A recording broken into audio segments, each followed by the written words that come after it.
தமிழ் நிறம் நேயர்களுக்கு அன்பு வணக்கம். இன்று நம்மோட மூத்த அரசியல் விமர்சகர் டாக்டர் ராமசுப்ரமணியம் இணைந்திருக்கிறார். வாருங்கள் அவரோட பேசலாம். சார் வணக்கம். வணக்கம் சார். சார், சொத்து குவிப்பு வழக்கில் பொன்முடி அவர்கள் 3 ஆண்டுகள் சிறை தண்டனை பெற்றிருக்கிறார். குற்றவாளி என்று அறிவிக்கப்பட்டதனால் தன்னுடைய எம்எல்ஏ பதவியும் அமைச்சர் பதவியும் இழந்திருக்கிறார். எப்படி பார்க்குறீங்க? இது திராவிட முன்னேற்ற கழகத்துக்கு ஒரு பெரிய பின்னடைவுன்னு சொல்கிறாங்க. நீங்கள் எப்படி பார்க்குறீங்க சார்? டெஃபினட்டா இப்போ தற்காலிகமாக ஒரு செட்பேக் இருக்கத்தான் செய்யும். டிஎம்கேல இதெல்லாம் அதெல்லாம் இல்லை, எல்லாம் சுமூகமா இருக்கு, எல்லாம் பிரமாதமா இருக்குன்னு சொல்ல முடியாது.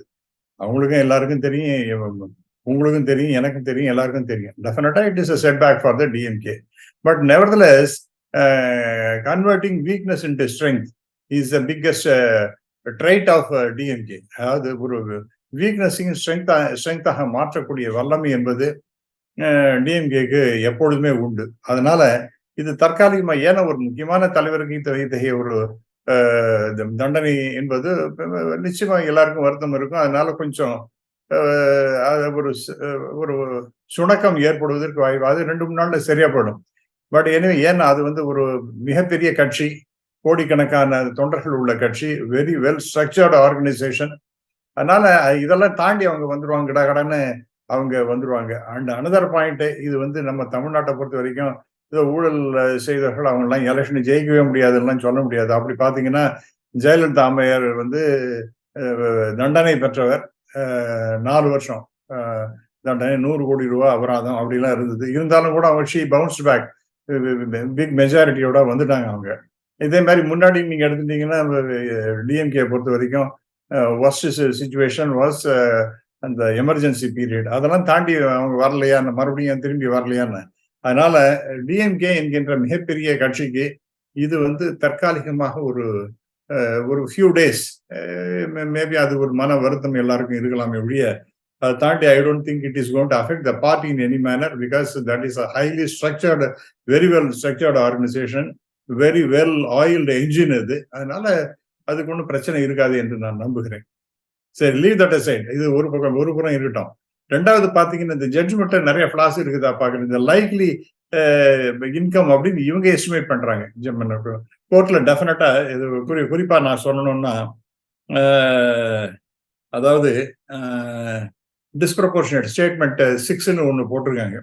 அந்த அதுல என்ன பாத்தீங்கன்னா ஸ்டேட்மெண்ட் 6 அதுல likely savings of AO அப்படின்னு போட்டிருக்காங்க டியூரிங் த செக் பீரியட் 1,79,00,000. இது அவங்க லைக்லி சேவிங் தான் போடுறாங்களே, இவங்களே ஒரு டெஃபினட்டா இதுதான் சேவிங் அப்படின்னு ஒன்றும் ஃபைனாலிட்டி கொடுக்க முடியல.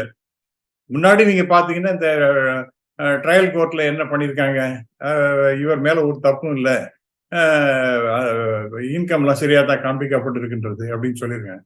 அதுல முக்கியமா என்ன இஷ்யூ சொல்றாங்கன்னா, இன்கம் டேக்ஸ் ரிட்டர்ன் ஃபைல் பண்ணியிருக்காங்க. அந்த இஃப் ஐ எம் ரைட், எனக்கு கிடைத்த தகவல்படி இந்த இன்கம் டேக்ஸ் ரிட்டர்ன் ஃபைல் பண்ணது அது எப்படி அசஸ் பண்ணியிருக்காங்கன்னா 143(3)ல பண்ணியிருக்காங்க. Section 143(3) of the income tax act. அதாவது வெறும்னா ஃபைல் பண்ணிவிட்டு அதை அப்படியே டேக்கிங் இட் ஆன் ரெக்கார்டு இல்லாமல் ஒரு ஸ்க்ரூட்டனி என்பது இருக்கும். ஏன்னா பெரிய ஹை அமௌண்ட் இன்கம் இருக்கிறதுங்கிறதுனால ஒரு ஸ்க்ரூட்டனி என்பது இருந்திருக்கக்கூடும் அப்படின்னு எனக்கு கிடைத்த தகவல் வருகின்றது. அப்படி செஞ்சாங்கன்னா இன்கம் டேக்ஸ் டிபார்ட்மெண்ட் ஸ்க்ரூட்டனைஸ் பண்ணின பிறகுதான் இதை அக்செப்ட் பண்ணிட்டு இருக்காங்க. இது ஐடி அபிஷியல்ஸும் அவங்க டிபோஸ் பண்ணியிருக்காங்க. ரெண்டாவது அந்த அம்மையாருக்கு, அதாவது திருமதி பொன்முடி அவர்களுக்கு 5 கம்பெனிகள்லாம் இருக்கு கடலூர்லன்னு சொல்லப்பட்டிருக்கின்றது. அந்த கம்பெனிகள்ல வருமானம் என்பது இருக்கிறது. அதுல எவ்வளவுனா கிட்டத்தட்ட 5 கோடி ரூபாய்க்கு வருமானம் இருக்கின்றது அப்படிங்கிற மாதிரி சொல்லியிருக்காங்க. அப்ப அதெல்லாம் நீங்க எப்படி இல்லைன்னு சொல்ல முடியாது. அதுவும் அவங்க கொடுக்குற ஸ்டேட்மெண்ட். இது லைக்லி சேவிங்ஸ், இவங்களாலையும் கரெக்டா இவ்வளவுதான் சேவிங்ஸ்ன்னு ஒண்ணு சொல்லல ஜட்ஜ்மெண்ட்ல. அப்படி இருக்கும் பொழுது இது நிச்சயமா ஒரு குவெஸ்டனபிள் பாயிண்டா தான் இருக்கும் என்று நான் நம்புகிறேன். 3வது பாயிண்ட், அக்ரிகல்ச்சர் இன்கம். அவங்க யாரோ 2 விட்னஸஸ் ஒரு 11 லட்சம் ரூபாய் தான் இருக்குன்றாங்க, இவங்க 50 லட்சம் ரூபாய் இருக்குன்றாங்க. இது it is a matter of dispute. This is to be sorted out. அதனால எவ்வளவு கரெக்டா 50 லட்சமா 11 லட்சமா இதெல்லாம் விட்னஸ் சொன்னதை ஒண்டி எடுத்துக்க முடியாது. இவங்க கொடுக்குற ஸ்டேட்மெண்ட். ஏன்னா அக்ரிகல்ச்சர் இன்கம்ங்கிறது கரெக்டா இவ்வளவுதான் அப்படின்னு என்னவோ நம்ம கடையில வியாபாரம் பண்ற மாதிரி சொல்ல முடியாது. ஆகவே அந்த அந்த விதத்துல பார்க்கும் பொழுது நிறைய இதுல பிழைகள் இருப்பதாகத்தான் எனக்கு தோன்றது. முதல்ல இன்கம் டேக்ஸ் ரிட்டர்னை வந்து ஃபைல் பண்ணதே வந்து அது அது ஏதோ ஜஸ்ட் ஒரு நாம்கே வாசி அவங்க ஃபைல் பண்ண, அப்படி கிடையாது. வந்து ஒரு செல்ஃப் சர்விங் பர்பஸுக்காக ஐடி ரிட்டர்ன் ஃபைல் பண்ணப்பட்டிருக்கின்றது ஒரு வார்த்தை அதுல இருக்கு, செல்ஃப் சர்விங்னு. ஆமா, அப்ப செல்ஃப் சர்விங் எப்படி இல்லைன்னு சொல்ல முடியும்? எல்லாரும் இந்திய குடிமகன்கள் இன்கம் டாக்ஸ் பே பண்ண வேண்டிய நிலைமையில இருக்கிறவங்க எல்லாரும் அவங்க இன்கம் டாக்ஸ் ரிட்டர்ன் என்பது ஃபைல் பண்ணணும். அது செல்ஃப் சர்விங் தானே. என்னை பொறுத்த வரைக்கும் நான் அதை பண்ணித்தான் ஆகணும். எனக்கு இன்கம் இருந்ததுன்னா இன்கம் டாக்ஸ் கட்டி ஆகணும், அதுக்கு இன்கம் டாக்ஸ் ரிட்டர்ன் ஃபைல் பண்ணி ஆகணும். உங்களுக்கு இன்கம் இருந்ததுன்னா அதுக்கு இன்கம் டாக்ஸ் கட்டி ஆகணும். You have to file the income tax return. அப்ப செல்ஃப் சர்விங் தானே உங்களை பொறுத்த வரைக்கும், என்னை பொறுத்த வரைக்கும் எல்லாருக்கும் அப்படிதானே. அப்ப அந்த செல்ஃப் சர்விங் வந்து அதுவே அப்படிங்கிற ஒரு வார்த்தை பிரயோகம் என்பதெல்லாம் எனக்கு என்னால் அது சரியாக புரிந்து கொள்ள முடியவில்லை. அதனால இதை வந்து நிறைய கிழமை பேங்க் ஸ்டேட்மெண்ட் அது நீங்க வந்து புதுசா வந்து ஃபேப்ரிகேட் பண்ண முடியாது. இன்னைக்கு உங்க அக்கௌண்ட்ல இத்தனை ரூபாய் வந்திருக்குன்னா வந்திருக்கு, ரைட்? அது பாஸ்புக் எடுத்து பாத்தீங்கன்னா, பழைய கதையெல்லாம் எடுத்து பாத்தீங்கன்னா அதுல இத்தனை ரூபாய் வந்திருக்கு, இத்தனை ரூபாய் வந்திருக்கு, இத்தனை ரூபாய் வந்திருக்குன்னு. அப்ப இந்த பிசினஸ் தான் நடந்து கொண்டிருக்கின்றதுங்கிறது இன்கம் டாக்ஸ் டிபார்ட்மெண்ட்ல சொல்லியிருக்காங்க. பேங்க் அபிஷியல்ஸும் எஸ் அந்த பிசினஸ் எல்லாம் இருக்கதான் செய்யறதுன்னு சொல்லியிருக்காங்க. அப்ப எதையுமே இன்கம் எடுத்துக்காம அதெல்லாம் வந்து வெறும் போகஸ் அப்படிங்கிற மாதிரி எப்படி எடுத்துக்க முடியும்? ஸோ ஐ திங்க் நிறைய ஃபிளாஸ் இந்த ஜட்ஜ்மெண்ட்ல இருக்கிறதாக நான் நம்புகிறேன். ட்ரையல் கோர்ட்ல அது சரியாகவே கணக்கிடப்பட்டிருக்கிறதாக நான் நம்புகிறேன். அதனால there is every possibility that this judgment may be reversed in the Supreme Court அப்படிங்கிற மாதிரி நான் நம்புகிறேன் சார். நேற்று திமுக வழக்கறிஞர் பேட்டி அளிக்கும் பொழுது ஒரு விஷயத்தை குறிப்பிடுகிறார். அவர் அப்படி குறிப்பிடலாமா அப்படின்றதுக்கு உங்ககிட்ட கேட்டு விளக்கம் பெறலாம்னு நினைக்கிறேன். அந்த நீதிபதி அதிமுக ஆட்சி காலத்துல சட்டத்துறை செயலாளராக இருந்தார் அப்படின்னு குறிப்பிடுறார். இது வந்து உள்நோக்கம் கற்பிக்கிற மாதிரி இல்லைங்களா? நீங்க எப்படி பாக்குறீங்க? அவர் பேசுறது முழுக்கணும் நீங்க கவனிச்சிருப்பீங்கன்னு நினைக்கிறேன். அவர் என்ன சொன்னாரு, அதெல்லாம் with due respect to the honourable I am not attributing any motives அப்படின்னு சொல்றாரு. அது ஃபேக்ட் தானே.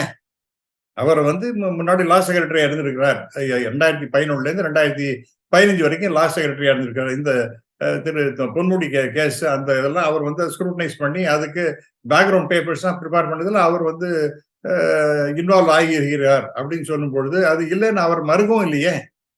அது இல்லைன்னு யாருமே சொல்ல முடியாது. அது நீங்க பாத்தீங்கன்னா அவருடைய விக்கிபீடியா நீங்க கூகுள்ல தட்டினீங்கன்னா அவரை பத்தி வருகின்றது 2011 இருந்து 2015 வரைக்கும் லா செக்ரட்டரியா தான் இருந்திருக்கிறாருன்னு.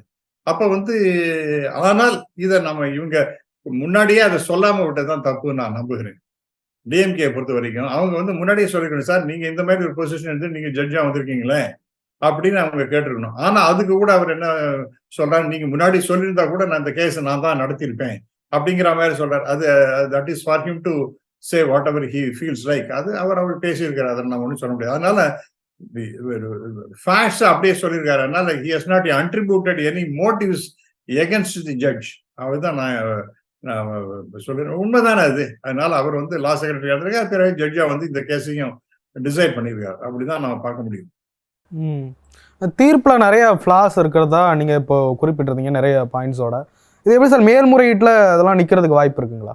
நான் என்னை பொறுத்த வரைக்கும் இருப்பதாகத்தான் சார் நம்புறேன். ஏன்னா இன்கம் டாக்ஸ் ரிட்டர்ன் ஃபைல் பண்ணியிருக்காங்க.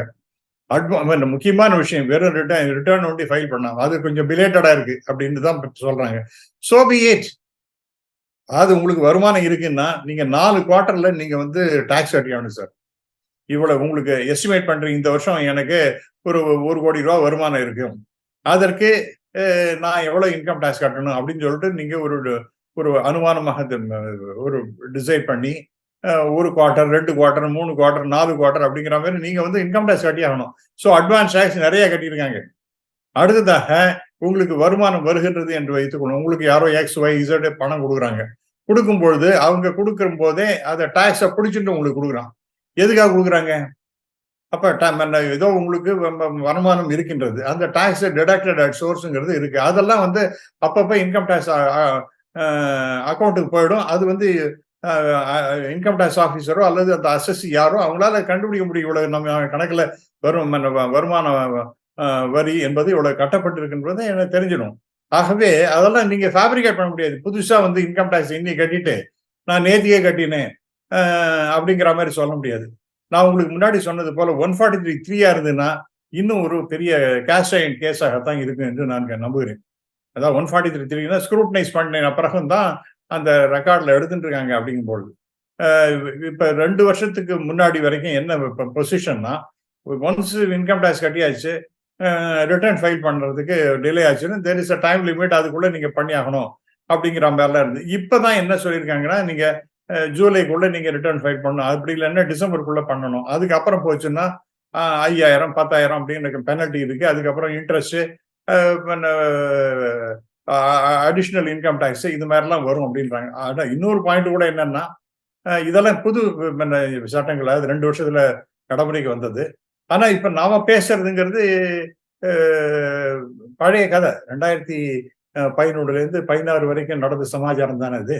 ஆகவே இந்த பழைய லா தான் அப்ளை ஆகும்.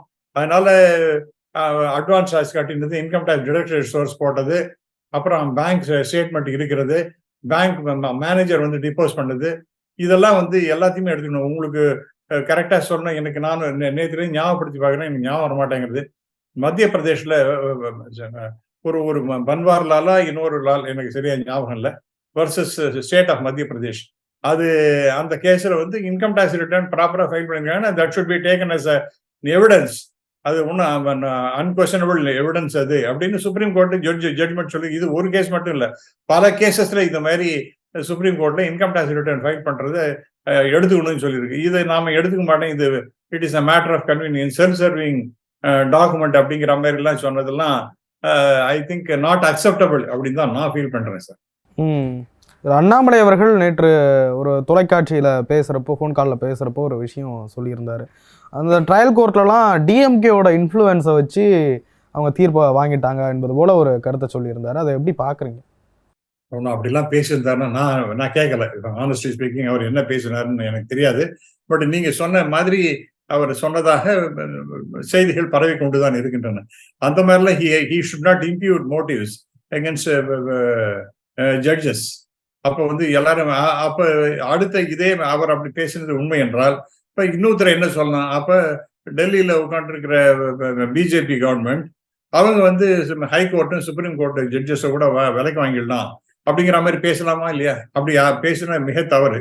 நாம பேசுறது ரொம்ப ரொம்ப தவறு. ஆனால் கீழமை கோர்ட்ல இருக்கிறவங்கள வந்து இவங்க விலைக்கு வாங்கிட்டான்னு பேசுவது என்பது அப்படி சொல்லியிருந்தார் என்றால் இது வந்து தப்பான விஷயம். இது வந்து நாட் இன் குட் டேஸ்ட் அப்படிங்கிறது தான் நான் சொல்ல விரும்புகிறேன். இது வந்து அவருக்கு இன்னைக்கு ஆளுங்கட்சிகளை இருப்பதால இப்படி பேசி இருக்கக்கூடும், அவருக்கு அந்த தைரியம் வந்திருக்கும் அப்படின்னு தான் நான் ஃபீல் பண்றேன்.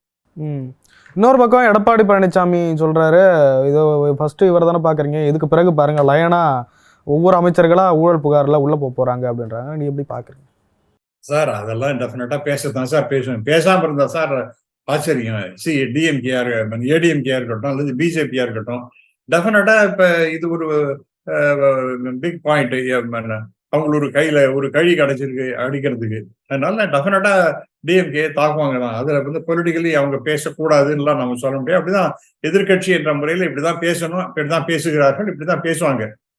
ஆனால் அவங்க கட்சியும் பாருங்களேன், தன்முது ஒருபோதும் தனக்கே தான் தெரியாது, பிறர் என்றால் நையாண்டி பேசுகின்ற புலன் மீது நீ விஜயபாஸ்கர் மற்ற இன்னும் நிறைய எக்ஸ் மினிஸ்டர்ஸ்லாம் இருக்காங்களே, காமராஜ், இது போன்ற பல பேருடைய அப்ப அவங்க மேலாம் இருக்கு. அதெல்லாம் கூட எக்ஸ்பெக்ட் பண்ணினா they will also be in deep trouble இல்லையா? ஆகவே அதையும் நீங்க பார்க்கணுமே. அப்ப அவங்களுக்கும் நீங்க இவங்களை பத்தி நீங்க குறை சொல்லிட்டீங்க, நாளைக்கு உங்க ஆட்சி நீங்க நடக்கும் பொழுது இந்த மினிஸ்டர்ஸ் மேல இந்த மாதிரி ஒரு ஜட்ஜ்மெண்ட் வந்துன்னா அப்ப நீங்க என்ன செய்வீங்க? சோ அதனால இப்ப பேசுறது ஒண்ணு தப்புன்னு சொல்ல மாட்டேன். ஆனா அதையே ஒரு முடிந்த முடிவாக எடுத்துக்கணும். நீங்க வந்து மனித புரிதல்கள் போல நினைச்சிட்டு பேசுவது என்பது தவறு. நாளைக்கு இதுவே வந்து இந்த பிளேட்டே ஏடிஎம்கே எகென்ஸ்டா கூட திரும்பும். Judgment against the ADMK ministers may also be adverse. அப்படித்தான் நான் சொல்ல விரும்புகிறேன். தொடர்ந்து பார்த்தீங்கன்னா திமுக அமைச்சர்கள் மேலே தான் நடவடிக்கைகள்லாம் பாஞ்சிக்கிட்டு இருக்கு. ஆனால் அதிமுக முன்னாள் அமைச்சர்கள் மீது நிறைய வழக்குகள் இருக்குது. ஓபிஎஸ் அவர்கள் மீது இருக்குது, வளர்மதி அவர்கள் மீது, சில வழக்குகளுக்கு விசாரிக்க கூட ஆளுநர் அவர்கள் ஒப்புதல் கொடுக்க மாட்டாரு. அதெல்லாம் எப்படி கொடுத்திருக்காரு. இப்பதான் கொடுத்திருக்காரு. அதுலயும் ஒரு சில பேருக்கு கொடுக்கல, ஒரு சிலருக்கு கொடுத்திருக்காரு. அதான் சார், அது வந்து that is for the Supreme Court to decide sir. அது வந்து செலக்டிவா இவங்களுக்கு கொடுப்பேன், இவங்களுக்கு கொடுக்க மாட்டேன் அப்படிங்கிற மாதிரி எல்லாம் இருப்பது என்பது டெஃபினட்டா it is for the Supreme Court to take cognisance of these developments. டெஃபினட்டா சுப்ரீம் கோர்ட் அப்படி எடுத்துக்கும்னு நான் நம்புறேன். அதனால இது அதனால்தான் கவர்னருடைய கவர்னரை பத்தி கடுமையான விமர்சனங்கள்லாம் வருகின்றது. காரணமே இந்த மாதிரிலாம் செய்ய வேண்டி செய்யாது இருப்பதும், செய்யக்கூடாது செய்வதும் இது அவருக்கு கெட்ட பேர் உண்டாக்குன்றது. இனி பொன்முடியினுடைய அரசியல் எதிர்காலம் எப்படி இருக்கும்னு பாக்குறீங்க சார்? சார் அதெல்லாம் இன்னும் ஒண்ணுமே எல்லாம் நிறைய பேர் நேத்திலே பேசினேன். எனக்கு ரொம்ப அவ்வளவுதான் முடிஞ்சு போச்சு அப்படியே கதை அப்படின்னா, இது யாரு who can write the obituary for any politician? See I think Bhajan Lal அவர் மேல பெரிய ஊழல் குற்றச்சாட்டு, இந்த டிஸ்ப்ரொபோர்ஷனேட் இன்கம் தான் வந்தது. அது சுப்ரீம் கோர்ட்ல அவர் ஜெயிச்சு வந்துட்டார். எத்தனை அவர் ரொம்ப வயசான பிறகு அவருக்கு ஃபைனலா ஜட்ஜ்மெண்ட் வரும்போது ரொம்ப லேட் ஆயிடுது. அவருக்கு ரொம்ப மூத்த பாலிட்டிஷியனாக ஆகிவிட்டார். அப்ப அதெல்லாம் ஒன்றும் கணக்கு கிடையாது சார். இவருக்கு இந்த கேஸை வந்து வேகமாக நடத்தி ஒரு முடிவான முடிவு வரணும் அப்படின்னு சொன்னா இந்த நிறைய பாயிண்ட்ஸ் எல்லாம் மிஸ் ஆயிருக்கு. அதனால அவருக்கு விடுதலை கூட கிடைக்க வாய்ப்பு இருக்கு. அதனால நீங்கவே இப்பவே திரு பொன்முடி அவர்களுடைய அரசியல் வாழ்வு அஸ்தமித்து விட்டது அப்படிங்கிற மாதிரி பேசுவது என்பது அவங்க யாருக்காவது சில பேருக்கு புரியாததுனால பேசலாம். சில பேர் ரொம்ப நிறையவே இப்பெல்லாம் நிறைய இப்ப புரிந்த மாதிரி எல்லாமே புரிஞ்சுட்ட மாதிரி அவங்களே தான் ஜட்ஜாவும் இருப்பாங்க, அவங்களே தான் லாயர்ஸாகவும் இருப்பாங்க. ஆனா எதுவுமே அவங்களுக்கு தெரியாதுங்கிற மாதிரி சில பேர்லாம் இருக்காங்க. அவங்கள வாடி இஷ்டத்துக்கு இப்ப இது மாதிரிலாம் பேசுறாங்க. அவங்கெல்லாம் they may be writing the obituary for the political life of mister Ponmudi. அப்படிலாம் இருக்கும் நான் தோணலை sir. he may bounce back. இந்த ஃபைனல் ஜட்ஜ்மெண்ட் வரும்பொழுது அது ஆனா எப்ப வருங்கிறதான் கொஸ்டின். இப்ப அவருக்கு ஒண்ணு கன்விக்ஷனை நிறுத்தணும். கன்விக்ஷன் நிறுத்துவாங்களாங்கிறது ரொம்ப பெரிய கொஸ்டின் மார்க் தான். சென்டென்ஸை வேணா சஸ்பெண்ட் பண்ணி வைக்கலாம். சார் அதுல ஒரு கிளாரிபிகேஷன் நானே உங்ககிட்ட கேட்கணுன்றது, இப்போ ராகுல் காந்தி வழக்குல எல்லாம் பாத்தீங்கன்னா ஃபர்ஸ்ட் தண்டனையை நிறுத்தி வச்சு பிறகு தீர்ப்பே நிறுத்தி வச்சாங்க. ஆனா அந்த ஊழல் வழக்குகளுக்கெல்லாம் அப்படி வாய்ப்பு இல்லை அப்படின்ற மாதிரி சொல்றாங்க. இதுக்கு அப்படி இருக்க வாய்ப்பு இருக்கா? தீர்ப்பை நிறுத்தி வைக்க முடியுமா? தெரியாது சார். என்னால நார்மலா பண்ண மாட்டாங்க. அதாவது கன்விக்ஷனை ஸ்டே பண்றதுங்கிறது ரொம்ப டிஃபிகல்ட்டான rarest of the rare case தான் பண்ண முடியும். அப்படி இருந்தாலும் கூட உங்களுக்கு நான் ஒரு கிளாசிக் எக்ஸாம்பிள் சொல்றேன். ரொம்ப பழங்கால கேஸ் கிடையாது. 2023 சுப்ரீம் கோர்ட் டிசைட் பண்ண கேஸ். அது யாருன்னா என்சிபி அந்த எம்பி. அவர் வந்து ஊழல் இல்ல கொலை அட்டெம்ப்ட் மர்டர், அதுக்காக 10 வருஷம் தண்டனை, சிறை தண்டனை கிடைச்சவர் அவர்.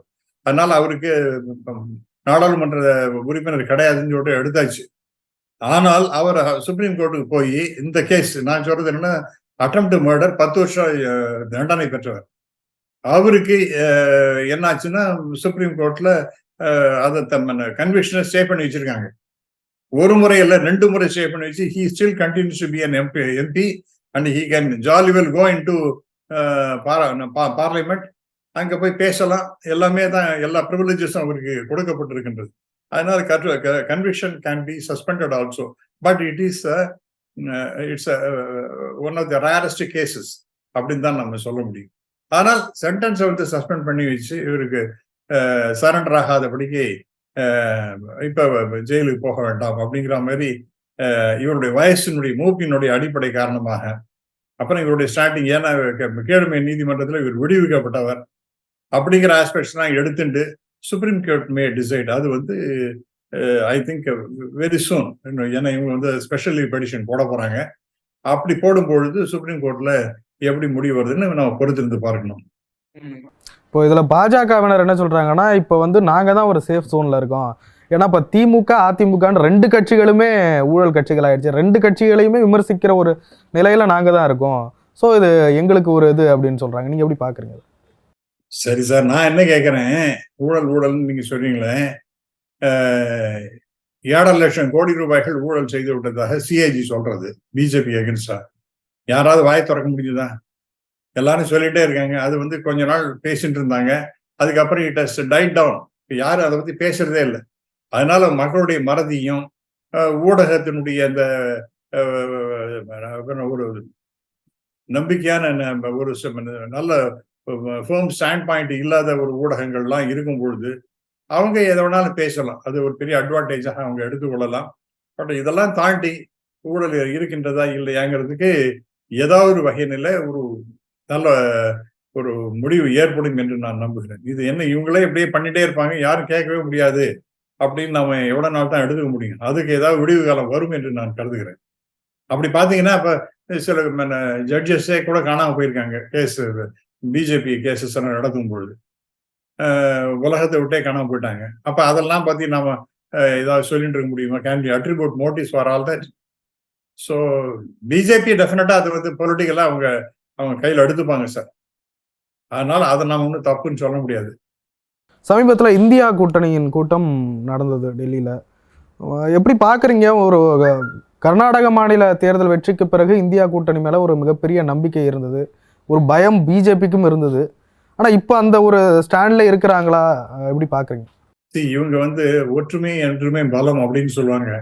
இன்னைக்கு வந்து காங்கிரஸும் மற்ற கட்சிகளோட சேர்ந்து இணைந்து கிவ் அண்ட் டேக் மாதிரி இருந்ததுன்னா டெஃபினட்டா இந்தியா கூட்டணிக்கு நல்ல வாய்ப்புகள் இருப்பதாகத்தான் நான் நம்புறேன். ஆனால் பிஜேபியை பொறுத்த வரைக்கும் இப்ப சமீபத்தில் 3 ஸ்டேட்ல அவங்க வின் பண்ணதுனால அவங்களுக்கு மிகப்பெரிய அளவிற்கு ஒரு தன்னம்பிக்கை ஏற்பட்டு விட்டது. இந்த இந்தியா கூட்டணியெல்லாம் ஒன்றும் பண்ண முடியாதுன்னு. ஏன்னா நிறைய கான்ட்ரடிக்ஷன்ஸ் உள்ளதுதான் இந்த இந்தியா கூட்டணி. அதை நம்ம இல்லைன்னு சொல்ல முடியாது. But nevertheless, if there is a give and take among the partners of India alliance, I think it may emerge much stronger. அது வந்து பிஜேபியோட போட்டி போடுவதற்கு ஒரு நல்ல ஒரு ஃப்ரண்டா தான் இருக்கும் என்று நான் நம்புகிறேன். சார், நிறைய விஷயங்களை பகிர்ந்து கொண்டீங்க. நன்றி சார். நன்றி சார். தேங்க்யூ.